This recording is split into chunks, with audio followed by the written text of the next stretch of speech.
진화론은 이미 셀 수 없이 많은 과학적 증거들로 굳건히 쌓아 올려진 진실과 다름없는 이론입니다. 게다가 이제는 굳이 책이나 논문을 뒤적거리지 않더라도 유튜브만 잘 검색하면 진화론을 간단 명료하게 설명하는 훌륭한 영상들을 쉽게 찾아볼 수 있습니다. 그럼에도 불구하고 우리가 생물의 진화를 제대로 이해하기 힘든 이유 중 큰 부분은 우리가 진화를 부르는 표현부터가 잘못되었기 때문입니다.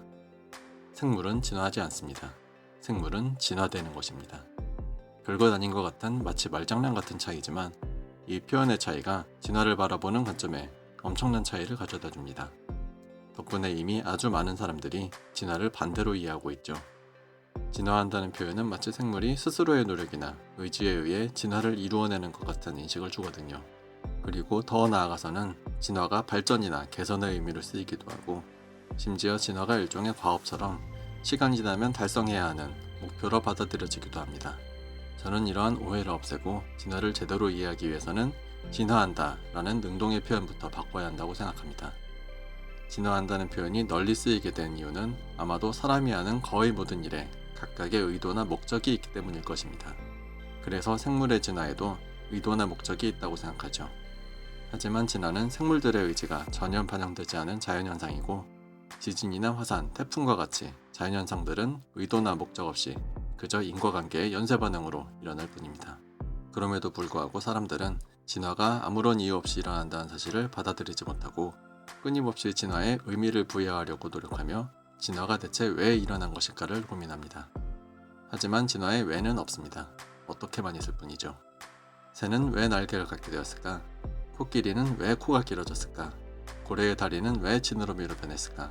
같은 질문들은 모두 답이 없습니다. 새의 날개와 코끼리의 긴 코, 그리고 고래의 지느러미는 모두 그냥 우연히 그렇게 변한 것이니까요. 살아남기 위해 또는 무언가를 하기 위해 진화했다는 설명은 모두 틀렸습니다. 진화가 일어난 김에 살아남아 그 무언가를 하게 된 것이 맞습니다. 수강류 공룡이 생존을 위해 날개를 진화시켜 새가 된 게 아니라 수강류 공룡들 중 어쩌다 날개가 생겨난 것들을 우리가 새라고 부르는 겁니다. 코끼리의 코가 길어진 게 아니라 코끼리의 조상들 중 나중에 보니 코가 길어져 있는 집단이 바로 코끼리인 거고요. 물에 적응하기 위해 고래에게 지느러미가 생겨난 게 아니라 우연히 지느러미가 만들어진 김에 물에서 살게 된 동물이 바로 고래인 겁니다. 그리고 하나 더, 다윈의 새 핀치는 먹이에 따라 부리가 다르게 진화한 게 아닙니다.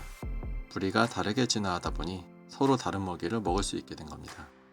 굉장히 허망하고 무책임하게 들리는 설명 같지만 이것이 진화의 본질입니다. 그래서 생물은 진화하는 게 아니라 그저 진화되는 것이고 환경에 맞춰 능력이나 신체를 진화시킨 게 아니라 우연히 진화가 일어나서 다른 능력이나 신체를 갖게 되니 다른 환경에서 살 수 있게 된 것입니다. 그러고 보면 자연이라는 단어만 봐도 스스로자 그러할 연을 조합하여 스스로 그러하다는 뜻을 가지고 있고요. 영어로도 자연을 뜻하는 nature는 본성, 즉 원래 그러한 성질을 의미하죠. 진화도 자연의 산물이고 진화되는 생물들도 스스로 그러한 자연의 일부입니다. 여기까지 우리가 진화를 표현하는 방식과 진화에 대한 이해가 얼마나 잘못되어 있는지에 대해 알아봤고요. 다음 영상에서는 앞서 설명 가능하다고 했던 어떻게를 통해 이번 영상의 주장들을 뒷받침해 보겠습니다. 마지막으로 제가 가수 장기하 씨의 철학이 담긴 그의 노래들을 좋아하는데요. 그중 인생과 진화를 모두 꿰뚫는 노래 가사 한 구절을 소개하며 이만 마칩니다.